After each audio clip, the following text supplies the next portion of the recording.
Now, some Americans are choosing to stay in Israel and wait the conflict out, including a Florida family who went there on a summer mission.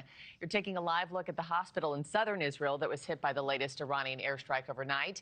And Iran's airstrikes frequently forcing the Katz family, along with other residents, to rush to bomb shelters very frequently.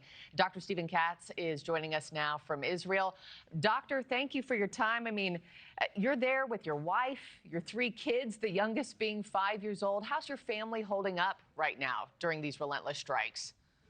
You know, I'd be misleading you to say it's not been stressful. I mean, it's surreal in the sense that the days seem pretty normal, and at nights we spend most of the time running down to the bomb shelter. We usually only get anywhere from 2 to 5 minutes from the time the alarms go off until the time we could safely get to the bomb shelter, carrying my 5-year-old 5 flights down the stairs. You know, I'm Although a I new think it's mom. been difficult. I'm a new mom myself. I just can't help but think, how is your 5-year-old handling this? I mean, and how much does she understand of what's going on? I don't think she quite understands what's going on. We've kind of kept that truth away from her for her own good. Yeah. But I think what's been helpful is that the residents here and the citizens here are all calm. There's no sense of fear. There's no sense of panic. There's a sense of a common goal here. Everyone seems to be chipping in, and you see lots of acts of loving kindness with the different people in the shelter. Everyone's helping each other. People are helping the elderly and children. So in that sense, it's been kind of a team effort. U.S. Ambassador to Israel Mike Huckabee says the embassy is now chartering flights, cruise ships for Americans to evacuate. I was just talking about that with our correspondent Brooke Schaefer there in Florida. Ron DeSantis arranging flights. But, Doctor, in the past couple of days, you've said there's no place else in the world that you'd rather be than in Israel. Does that still remain the same this morning? Look, we are going to leave Israel as soon as it's safe to do so, according to the United States and Israeli authorities, for sure. But I do feel a tremendous sense of pride, inspiration, and solidarity with the Jewish people in Israel. We've been dealing with this for a week. They've been dealing with this for years. So it really is an eye-opener to what the citizens of Israel have to deal with on a daily, monthly, annual basis. And it's a real eye-opener and extremely inspirational to be here. I know that you've also shared with our team you don't believe that Jews are safe back home in America or anywhere else in the world until Israel is safe. Do you hope to see America join in more directly on the fight?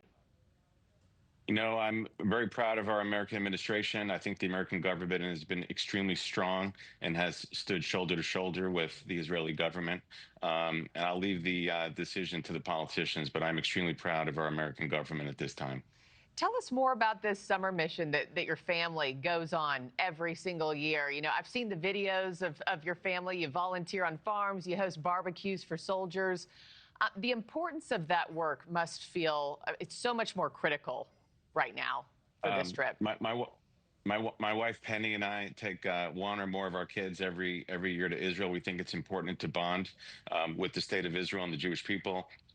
We get a tremendous amount of pleasure putting on barbecues for the soldiers that are defending the land of Israel, for working with children that are in distress, working with different projects with JNF USA, whether it's volunteering in the fields or helping with rehab centers throughout the country to help both children and soldiers.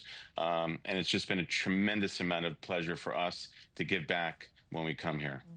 And before I let you go, what is keeping you going, you know, day in and day out, and your spirits high during the day? I know you said the stakes, you know, feel higher at nighttime, but the days seem kind of like business as usual. How are you and other, you know, Israelis and people in that community kind of holding each other up right now? You know, you don't have a choice. You know, the Israelis have no place else to go in the world. So for them, this is a constant daily struggle. And I think that what's keeping us going is the fact that we have families, and the Jewish people value life, and the Jewish people value the defense of the state of Israel.